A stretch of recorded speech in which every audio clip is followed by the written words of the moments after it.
Cuenta un mito azteca que un día la diosa Xochiquétzal estaba descansando dormida y que en este momento de inconsciencia fue mordida en su vulva por un murciélago, enviado por Quetzalcóatl. Del pedazo de su cuerpo cortado por la mordedura surgieron todas las flores, así las perfumadas como las malolientes, ya que las carentes de todo olor existían desde la creación del mundo.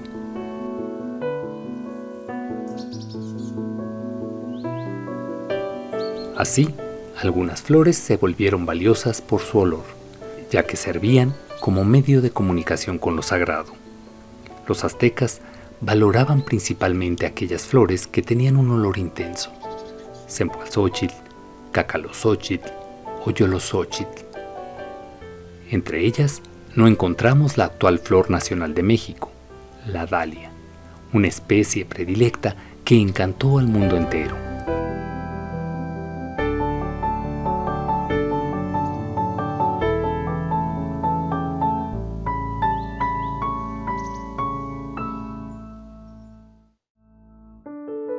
Aunque carece de aroma, su hermosura fue suficiente para que se volviera famosa.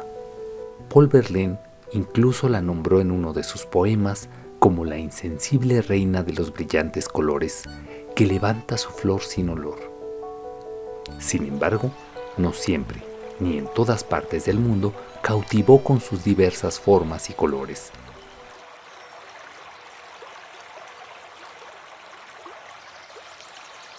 En su tierra natal, México, tuvo además varios usos prácticos, otros valores y usos simbólicos. No obstante, debemos buscarla bajo otros nombres y además de una forma mucho más modesta. Los náhuatl la nombraron Acocosóchitl o flor de Acocotli, que significa tallos huecos con agua. Efectivamente, uno de los usos de sus tallos fue transportar el agua e incluso se utilizaban como pajas, por ejemplo, para beber el jugo del maguey. Los tintes naturales de sus pétalos se empleaban como colorante para teñir prendas de algodón. Las raíces tuberosas sirvieron como comida y como medicina.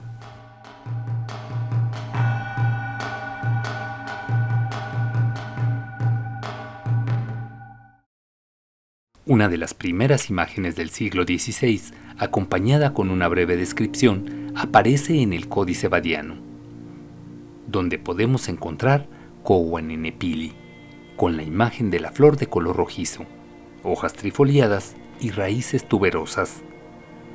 Aquí se recomienda su tallo para curar la estenosis de la uretra. Otra mención la podemos encontrar en la obra de Bernardino Sahagún, donde la flor posee connotaciones simbólicas. En el Códice Florentino podemos leer sobre las fiestas llamadas Tlasuchimaco, en náhuatl ofrenda de flores, con las que empezaron las fiestas de los muertos, en el 9º mes del calendario azteca, es decir, en agosto, en temporada de lluvias, cuando la flora abundaba y se disipaban aromas intensos. Sahagún describe cómo la gente durante los 2 días anteriores a estas fiestas se derramaba en los campos y maizales para buscar flores, y entre ellas menciona en primer lugar la Acocosúchitl.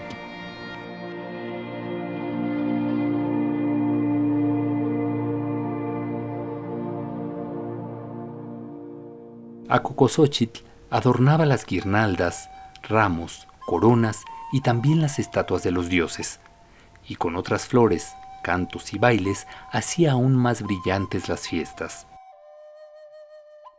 Su valor simbólico está testificado también por su presencia en el convento agustino de Malinalco. Varios petroglifos, por ejemplo, los que están conservados en el Museo Arqueológico de Xochimilco, también nos ofrecen temas florales que algunos identifican con dalias. Incluso hay quien piensa que la famosa estatua de Xochipilli, el príncipe de las flores, placer y ebriedad sagrada, está adornada por los pétalos de Acocosóchitl, cosa poco probable por la ausencia de efectos alucinógenos en las dalias.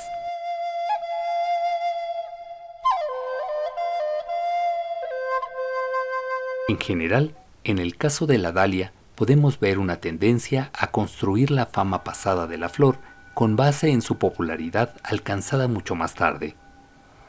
Entre las descripciones más antiguas y detalladas de la flor figura la que aparece en la obra de Francisco Hernández. Acocosóchitl, o flor de acocotli, está caracterizada como la hierba coronaria, con flores grandes, purpúreas, amarillo-rojizas en el centro, redondas y con poco olor. Se mencionan sus usos estéticos y rituales, en coronas, guirnaldas y ramilletes, y también medicinales, como el remedio contra la tos crónica. Las raíces las considera tiernas, llenas de jugo, de sabor dulce parecido al de la alcachofa. Hernández destaca que hay muchas variedades, de 1000 maneras, distintas solo por el color y tamaño de las flores. Por ejemplo, Acocotli cuauhnahuacense, que crece en las montañas de Tepoztlán y tiene varios usos medicinales. Por ejemplo, quita la flatulencia, mitiga el dolor del vientre, evacúa la orina, fortalece el estómago o aplicada disuelve tumores. Los mismos efectos medicinales los menciona Francisco Jiménez en su edición de Hernández. Jiménez, como otros autores, comenta también la forma de las flores de Acocotli. Las compara con estrellas. También, en otra obra que surgió en el suelo mexicano, El Jardín Americano de Juan de Navarro, encontramos la información de que Acocotli alivia el dolor del vientre, es diurético, despierta el apetito perdido, resuelve apostemas, cura la sarna de la cabeza y mata los piojos. Pero si uno comiera la hierba cruda, podría contraer la peste. El momento decisivo para que la flor mexicana se convirtiera en una estrella brillante de la escena de la jardinería europea llegó en el siglo XVIII, cuando los ilustrados de la Real Expedición Científica de la Nueva España, que debía formar los dibujos, recoger las producciones naturales e ilustrar y completar los escritos de Francisco Hernández, enviaron las semillas al Real Jardín Botánico en Madrid,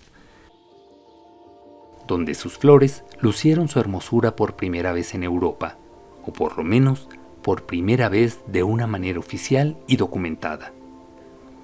En 1787, el médico aragonés Martín Cecé, acompañado por el farmacéutico Jaime Sencebe y los dibujantes Vicente de la Cerda y Atanasio Echeverría, empezaron a recorrer diferentes zonas del Valle de México, como San Ángel, el Desierto de los Leones y más tarde Cuernavaca. José Mariano Mociño se sumaría a esta expedición que haría una importante recolección de cosas naturales, entre ellas, muy probablemente también, las semillas de Acocosóchitl. Ya en el año de 1788, figuran entre las plantas utilizadas en las clases del primer curso de la nueva Cátedra de Botánica de la Real y Pontificia Universidad de México varios géneros de Coreopsis, entre ellos también Coreopsis tuberosa, muy probablemente nuestra Acocosóchitl. Bajo el nombre Coreopsis llegaron sus semillas a Madrid, pero a la vez podían figurar entre varias semillas designadas indeterminadas o ignotas. Y no sería sorprendente. Hay que tener en cuenta que el endemismo del mundo floral mexicano alcanza hasta el 72%. Es decir, los botánicos de la Real Expedición se enfrentaron a un mundo vegetal considerablemente desconocido que no fue fácil acomodar en las obras a su alcance y dentro de la clasificación linneana.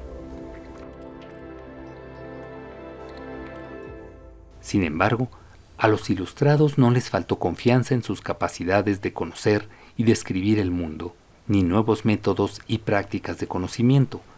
Se aumentó la frecuencia de los envíos de semillas y plantas vivas americanas, llegando a una sistematización y organización que permitieron transportar plantas mucho mejor protegidas contra el agua salada, moho y otros peligros de la aventura marina, y también seguir sus trayectorias.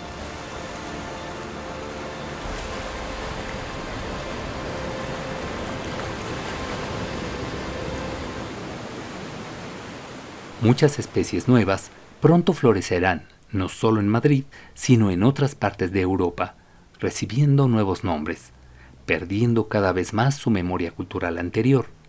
Así fue también la historia de Acocosóchitl. Después de cruzar el océano, aparece en catálogos de las siembras del Real Jardín Botánico. Por primera vez encontramos Coreopsis leucantha en el catálogo de la siembra del año 1788. Que la siembra fue exitosa lo testifica la descripción y la imagen de la flor en el primer volumen de la obra de José Cabanilles, quien la observó en el jardín madrileño, y fue también él quien le puso nombre científico a la flor, Dalia pinnata, en honor al discípulo de Linné, Andrés Dahl, que había muerto recientemente. El hecho es que las dalias siguieron creciendo y prosperando en el Real Jardín Botánico, como nos muestran otros textos de la época, por ejemplo, otros tomos de los icones de Cabanilles, donde encontramos descripciones e imágenes de la Dalia rosea y la Dalia coccinea.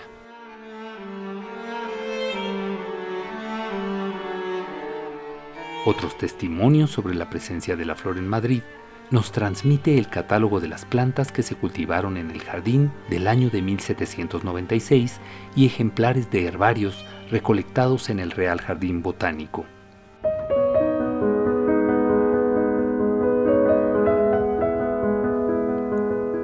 Desde Madrid pasó a Francia, Inglaterra y otros países europeos, donde comenzó a transformarse a partir de las técnicas de jardinería, dando como resultado una gran cantidad de variedades locales, de llamativas formas, tamaños y colores en sus pétalos. A la Europa central debió llegar gracias a los envíos de Alexander von Humboldt y a su amigo y mentor Carl Ludwig Willdenow, el director del Jardín Botánico de Berlín. En sus Species Plantarum, Willdenow nombró a la dalia como Georgina, en honor del naturalista alemán Johann Gottlieb Georgi.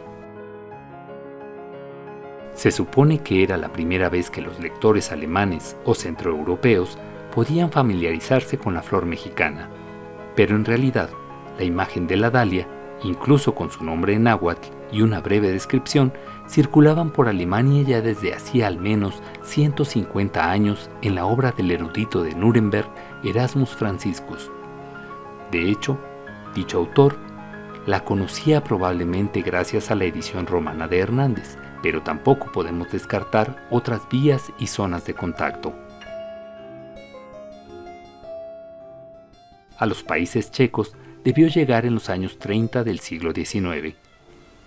De acuerdo con la atmósfera de la época, es decir, con los crecientes movimientos de emancipación de la nación checa de la monarquía austriaca, el nombre Georgina fue traducido como Irinka por el checo Jan Svatopluk Presl.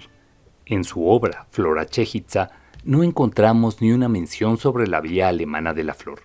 Por el contrario, señala que la flor fue introducida a nuestros jardines donde se convirtió en un gran adorno, gracias a los botánicos Cecé, Mociño y Cervantes.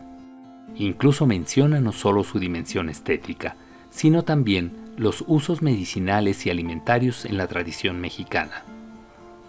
La flor se hizo muy popular en las tierras checas, como en otras partes del mundo.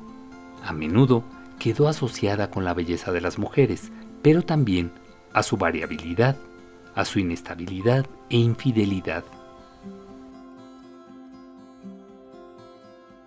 En los países checos, la popularidad de la flor coincidió con una creciente conciencia nacional. Los pioneros en el cultivo de las dalias fueron patriotas y figuras destacadas de la vida pública checa en la primera mitad del siglo XIX, como el compositor Bedřich Smetana, autor de Polka de las Dalias, o la escritora Božena Němcová, quien fue elegida la reina del primer baile de dalias en 1837.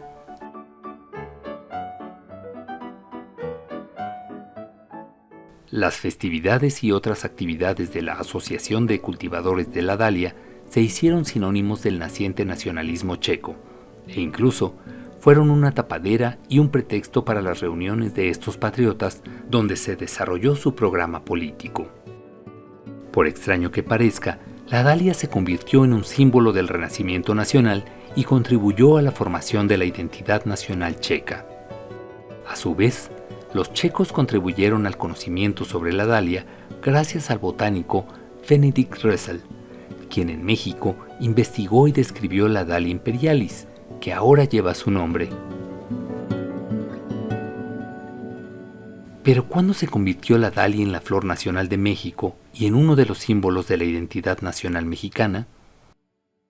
Paradójicamente, esto sucedió relativamente tarde, en 1963, cuando ya la admiraban y la amaban en todo el mundo. Sin duda, había mejores aspirantes a su posición, flores con un valor cultural y simbólico más importantes, pero por otra parte, la dalia resulta una embajadora noble, elegante y hermosa de la flora mexicana. Atrae la atención de los profesionales, así como del público en general, como lo demuestran la gran cantidad de sociedades de dalias por el mundo y sus actividades. Un papel importante entre ellas lo desempeña la Asociación Mexicana de la Dalia o Acocosóchitl, que no solo expone la hermosura y variabilidad de la flor, sino que también conserva y comparte las tradiciones prehispánicas de los usos de la Acocosóchitl, tanto culinarios como medicinales. Y es también en México donde podemos ver la flor en su apariencia silvestre, la más sencilla, por eso la más hermosa para muchos. La misma forma que tenía cuando florecía en las praderas de Cuernavaca y en los jardines de Nezahualcóyotl, cuando adornaba las estatuas de los dioses aztecas en un momento en el que nadie hubiera pensado que se convertiría en la reina coronada de la flora mexicana.